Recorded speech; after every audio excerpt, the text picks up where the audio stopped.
Welcome, everyone. Thank you so much for joining us for Enhanced Instruction with Teaching Books at the secondary level. My name is Kym Davick, and I'm joined by my colleague, Crystal Ballard. And we're going to be here today to give an overview of teaching books, entice you in a bit, and then also make sure that you know that at any time you can reach out to us for more information, and we hope that you do. Crystal, do you want to start? Kick us off.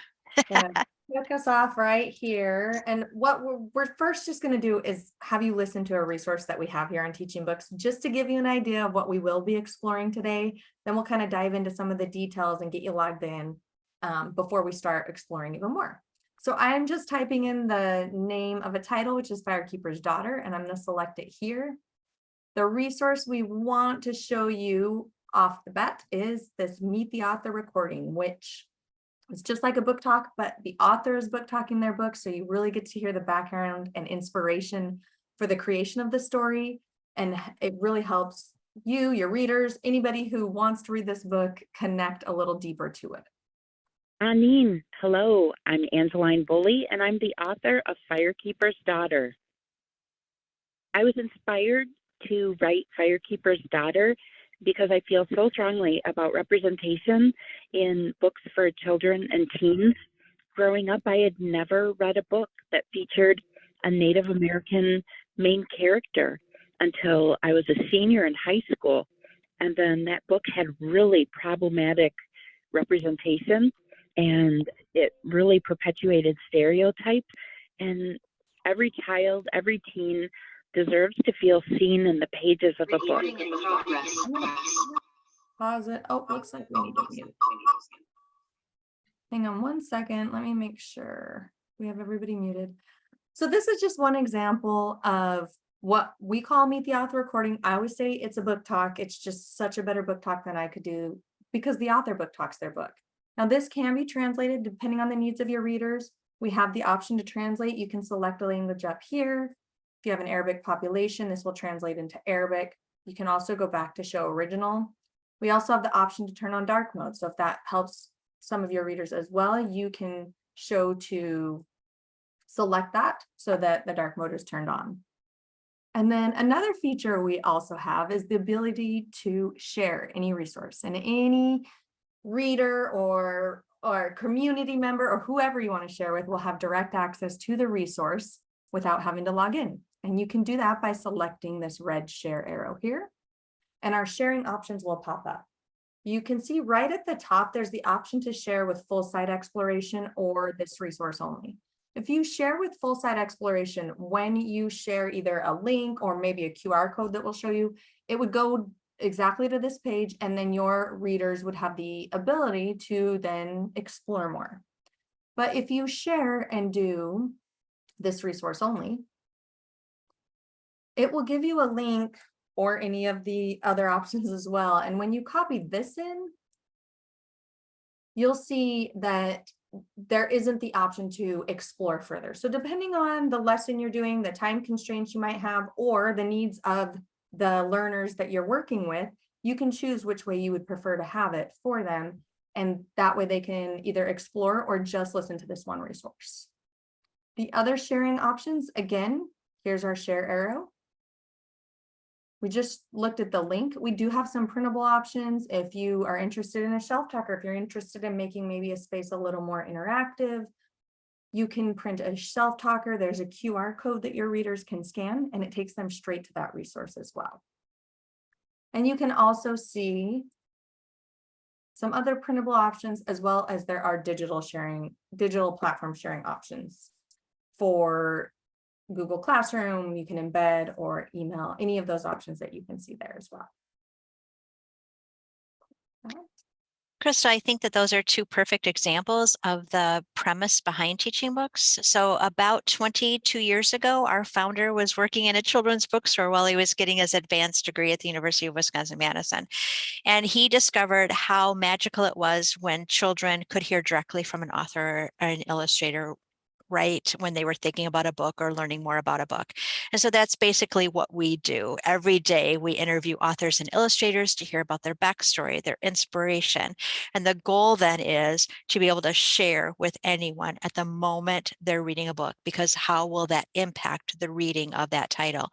So that's the premise. And it's even expanded beyond that now, because how do we give access to all librarians, all teachers, so that at the moment they're teaching a book or sharing a book with a reader, that they have vetted materials that have been hand selected by our content department for appropriateness, for quality, to be ready for you at a moment's notice. So that's the goal.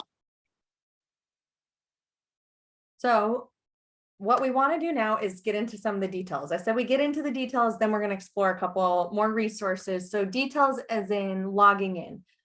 Right now, you'll see if you go to teachingbooks.net, which is just www.teachingbooks.net, it will either say welcome in your district name or welcome and South Carolina resident. It might even say sign in, sign up, but if it does say any of those, we would like you to log in what we call like one step further, which is our educator login. An educator login just allows you the opportunity to customize lists and lessons. Basically, you get to save things to your own account, and we don't collect student information, so they aren't able to make an educator login. They can have access to all the resources, they just can't save anything. Crystal, So you showed that right now, because right now we're signed in anonymously like students would be. And you can tell that because in the upper left-hand corner, it has the same welcome information as it does in the center. So you saw how we could use the resources, but Crystal's going to show you now how you get more access for yourself. Yes, so to do that, if it says sign in, sign up in this upper left corner, then go ahead and select that. But if you see welcome in your district name or welcome South Carolina resident, you're going to select the 3-line toggle menu and then go to educator login. Once you go there, you will type in your work email.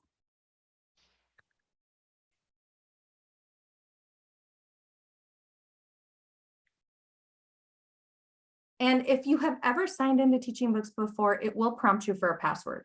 If you haven't, you'll go to a quick registration page, answer a couple questions, and then create a password. Once that is done, then you will be welcomed as an educator. And you know you're signed in as an educator because you'll see welcome in your first name in the upper left corner. And that's what we want you to see, because some of the things we will be showing you today are how to save information like lists to your account. And in order to do that, you do need to be signed in as an educator.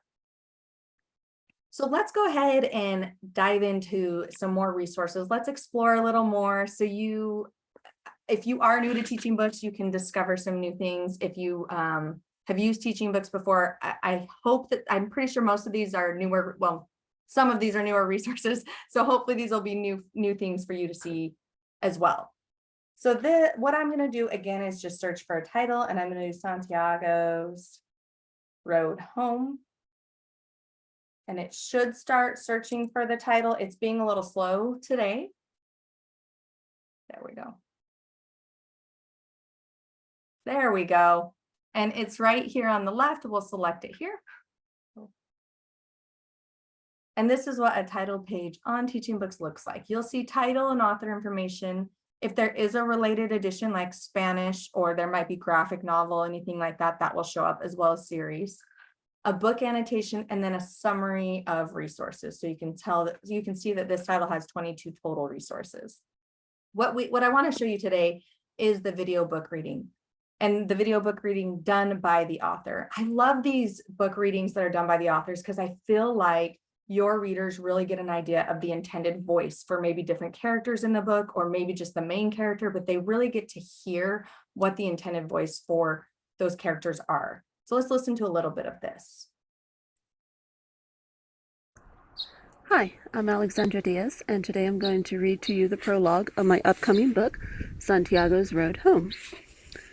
Somewhere, neither here nor there, the bed creaks under Santiago's shivering body. Maybe it's not a bed, but a coffin instead. Had he thought of it, he would have preferred to go a different way, saving lost invisible unicorns or escaping this prison to be free. I love even watching her read because you can see her facial expressions. So another thing, just what a great way to introduce a child. She's reading the prologue. So this could just be a quick introduction to if this is going to be a class read or just a title that you might be featuring as a book to check out. This could also be freely shared as a way to maybe hook your readers or get them excited about reading this. There's your share arrow. You have your same options. Here's your link. And then your printable options. So we have that shelf talker. You could even do a bookmark, so they could take this home and listen to it too. So if there was, if they took the book home and were about to start reading, but kind of wanted to get in that mode, listen to how the character kind of sounds, they can scan this QR code or go to this link and they can view it at home as well. Crystal, on that page where we were seeing the trailer, video, the other options come up. Let's talk a little bit about that. So we've embedded as many of the videos as we have, but just so that you know, some options will come up. But do you see how this one is an audio excerpt narrated by the author or the video recording is provided by the author? The other ones that you're going to see are going to be in that same channel. So it will not be like your last search. It will not be something else that will come up for your readers. Yeah, that's the beauty of being able to embed these on this site. It's the inappropriate ads that tend to come up with YouTube. Well, you have less of a chance of that happening in these channels. Yes. So let's go back. Here we go. And one other section that has always a depth of like book guides, activities, and lessons. What we love to show here is that you do have the option to create your own. We have some templates, which we have story math multi-level lesson and a cultural representation lesson. You have the ability to edit those and create those. They are different levels, so they can meet the needs of the different readers in your learning spaces. And then there's a discussion guide as well. So if you need ideas, if you're thinking about doing this maybe as a book club or, in literature circles, you can look at some of the ideas that authors have given or publishers have given. This great way to get ideas for discussion questions or activities and extension ideas as well. Perfect, thank you. Do you want to go ahead and think about grades 7?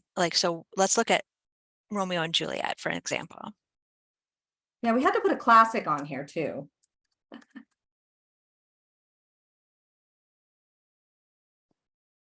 So we won't have the author sharing the book, but but we will have 57 different resources. So there are, again, some of those original resources. There are 38 different book guides, activities, and lessons. That's where you'll find any of those multi-leveled ones or all sorts of different options from our partners that are listed there. I love the 60-second recaps. That you're probably familiar with those, but all sorts of maybe themes or symbolism or all sorts of ways to introduce in 60 seconds a feature that you might be showcasing. Do I show just one? Let's just choose one of them. Maybe symbols, or unless you already. Characters. Nope, characters is fine. Characters is fine. Having trouble remembering who's a Montague and who's a Capulet? I've got the lowdown on both these families and their players next.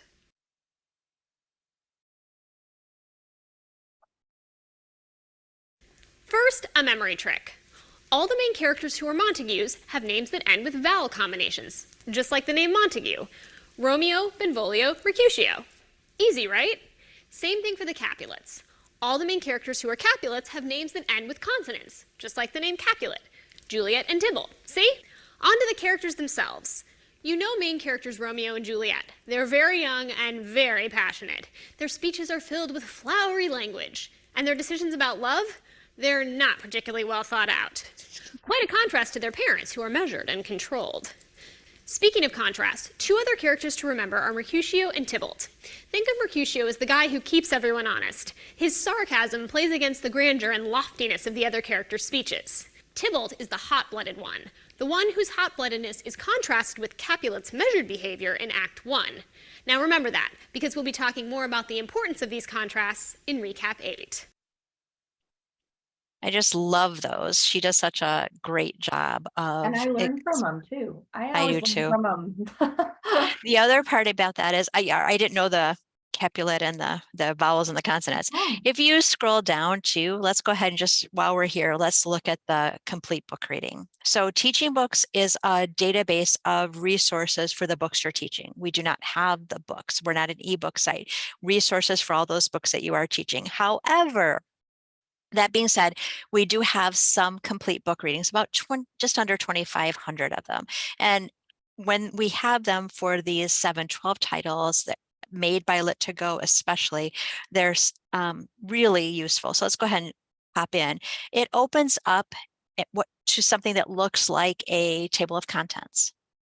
And it behaves a little bit like that, except those blue, the blue font is their links, and it will open up to both the audio and the passage itself. So if it's really helpful for your readers to hear the text as they're trying to read, especially something like Shakespeare, you have that option. You can download both of those, and let's go ahead and listen. Romeo and Juliet by William Shakespeare. What I love is it's a real voice. And the other option that I think is stunning, especially if this is something that you teach as a whole class set, those share arrows will work here too. So one of the sharing possibilities that we have is to create labels.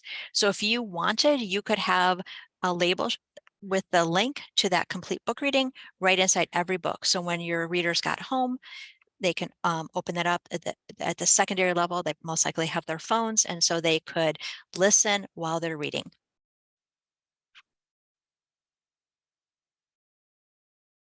So I love that option.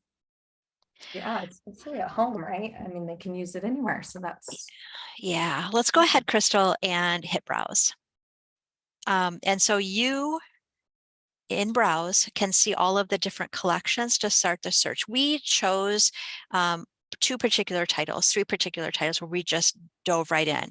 But let's say that you want to start at a grade band. You can start your search there, or you can start with a curricular area or genre or cultural experience or resource. Crystal chose our 712 collection, and you see that we have resources for almost 24,000 titles. So then you can use the filtering tools on the left-hand side, and you maybe filter by curricular area or genre, like we were talking about before. Are we going to look at award-winning titles, etc., to see all of the different choices? Would you want to choose? Let's just show how we can. Yeah, sure. Now we're down to 5. Yeah, down to 515. That's still a really large list. so maybe we do it by resource type. Sure. See which ones have those meet the author recordings. Now we're down to 64. Right. Good way to feature these. So perhaps that's for a book group that you want them to each choose a title that is on a recent award winner. You could start your collection here. And then anytime you see, we've got the first 48, but anytime you see that plus sign, you can create a list. So the plus under the actual title, you're creating a list with one title at a time, but you also have the option to create a list with multiple titles. And if we select that, we're just going to select all these that were on the first page and create a list. It's easier to just select them all. And we'll say this is for book group. And we'll say this is our spring book group titles. We already know they all have Meet the Author recordings too, so we know that we can create those shelf talkers to guide our readers right in. And if we view it, you'll see that it will now have the title that I wrote. If you wanted to do a description, you could have. This is just what it will default to. And then you'll see how many resources there are for the list as a whole. And then you can scroll down and select any title. Like Kym said, we already know they have Meet the Author recordings, but what else might they have? I love the fact too that just like when you had one resource, you could share it, you can share this entire list. So if we share this list, it will share all of the resources for all 48 of those titles. And the recipient then would not have to sign in, but this list does not have a shelf talker because the list doesn't talk. But you can translate that, you can share it out in any of those ways. And now if you went and you clicked into a title or you went out of TeachingBooks to find any list you've created, just make sure that you are signed in as an educator so that it says welcome in your name in the upper left corner. You would go to the 3-line toggle menu and you'll see your reading list right there. When you click there, you'll see this says South Carolina State Library Discus list. On your screen, this would say your district list. So if you have any district lists, if you do like Battle of the Books or anything like that, we always put these up here, or curriculum lists, we can always put those up. So anybody in the district can access them. Then there's South Carolina lists. And then here's our custom reading list. And this is the book group one we just made. You can see the options below to share it as well. I love the fact that you have updated South Carolina award list ready to go for you with all the resources already compiled. Those are all set and ready to go. Crystal, could you go ahead and open up the see all? So on that page where we opened up the collections, there's also see all of the titles. And if you just to see the depth of the collection, is that still available to you? No, so here where it says while it's opening. oh yeah, so you can either see all collections, but just seeing the depth of the collection I think is really important, and it allows us to I can open that just see that if it is a title that is used pre-K through 12 in instructional places, we should have the resource on our site, or the title on our site. So Crystal, we don't have, I think it was, what was it when we just did our session, it was like 85,000 titles. So you should see the titles that you're curious about. There we go. Almost there. 85,000. Okay. Oh, okay. I knew there was an 85 in there. So it's really nice. If we open up grade level, then you can see how that all plays out. So maybe some of your readers, especially at the, like 8th grade, 9th grade level, you might want to dive into maybe the resources above or below. So about 23, 24,000, 25,000 titles for those collections. So really helpful. Before we talk about the next section, are there any questions? Let's go ahead and pop those in chat if there are.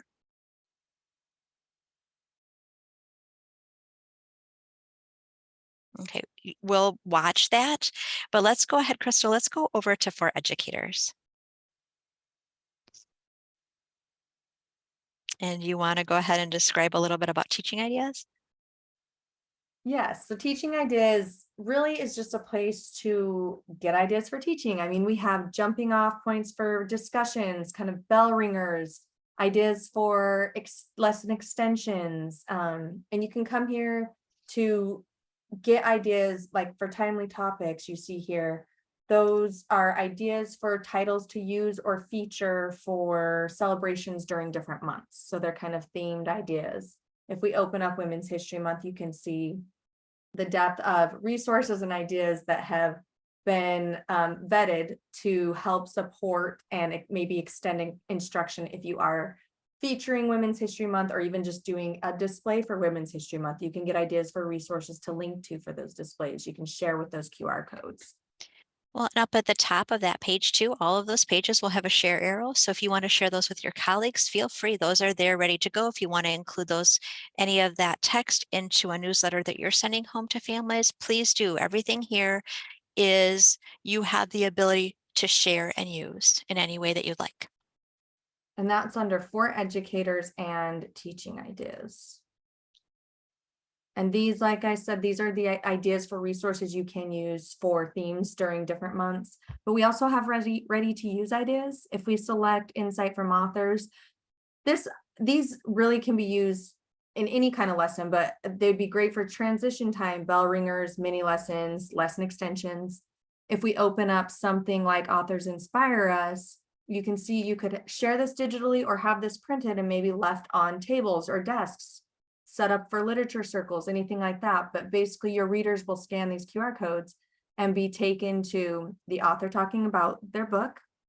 And then you have to hear, or your reader, whoever you share this with, will hear and have to decide who's talking, what author is inspired by curiosity, and maybe you put A here. So these are fillable. So what we've done is just shown you how you can use the QR codes that are found on those labels, the QR codes that are found on the shelf talkers. We've just popped them in, but you can do that same thing by just copying and pasting those QR codes. But of course, there are ready to use ideas all set for you too. Also under help, along with reaching out to us at any time, you have the ability to see some video tutorials. I'm going to pop. We'll cover, ones we've done today. Kim's going to put our emails in the chat because you can always reach out to us if you do have questions. If you forgot how we did something today, we always are happy to share again. But this talks about some of the things we did. And then even below, we have these 2-minute takeaways. These are great. And, if you're exploring but want to learn more about one specific thing, maybe like puzzles and games, you could go to this 2-minute takeaway and listen for about 2 minutes for some ideas for how to use puzzles and games in your learning space. It's your turn to share at a staff meeting. You could use a 2-minute takeaway and have them dive right in and you're all good to go. Yep, that's it. I love that idea. So we want to make sure that we thank you. We'll leave this open. We'll stop the recording in just a second. But if you have any questions, go ahead and ask those. We also want to give you time for filling out a survey. And we invite you to do that because it's important for this State Library Discus program to have that data. And it's also important for us. We want to make sure that as we are sharing information, we give you just the right amount and provide any support that you need. So please share any and all feedback. We really appreciate it. Yes, and I was quickly, before we put the survey up, I just wanted to show you some different ways because Kim had mentioned how you can print these QR codes and use them. Here's one way. I mean, even if you're doing like a staff meeting, this could be up right at the beginning of the staff meeting or up when your students come into class. Here's in an actual library setup. These are just the QR codes printed. They're poking out of the books so they can be scanned and your readers can listen to those. We have a question, the shelf talker. So I think, what was the shelf talker? I believe that's what the question is. What is the shelf talker? That you will find, let me go show you because we're going to see shelf talkers in these pictures. So I might as well get those up right now. If you open up, and I'll open up Firekeeper's Daughter again so you can see how we got there. If you open up a resource, now for a shelf talker, you have to be in one resource and it has to be audio or video. So if we tried to open it up from here, you'll see if I share this whole page, there's not a shelf talker. But if I go to this Meet the Author recording, which is an audio resource, and then I select share, shelf talker shows up right here. So if you're looking to use the shelf talkers, just make sure you're in a resource that we always say speaks. So it has to be audio or video, but it can only be one resource that is shared. So this is one Meet the Author recording and it is audio, so we can use the shelf talker. And speaking of shelf talkers, here's some that were printed. They're just hanging over the edge of these books, making this library an interactive space. Here's an example of what the bookmarks look like and the labels. And then this idea too, indoor-outdoor space. So if readers are waiting to come in, like a library or your classroom isn't quite open yet, and it's an indoor-outdoor space, you can have books with the QR codes pointed out facing so that your readers can scan those as they're waiting. We always say you can use them at parent-teacher conferences because parents and students can scan these as they're waiting for their turn too. And now we're at your survey link and QR code. And let me see if I can copy this link. I think it makes me go to it. Here we go. I'm going to put this link in the chat. Like Kim said, we really appreciate any feedback. This is how we plan these webinars, is just around what you've learned, what more you'd like to learn, anything like that too. Thank you so much for joining us. we are going to go ahead and stop the recording, and then feel free, if you have any questions, you can unmute and ask questions or pop them in the chat as well.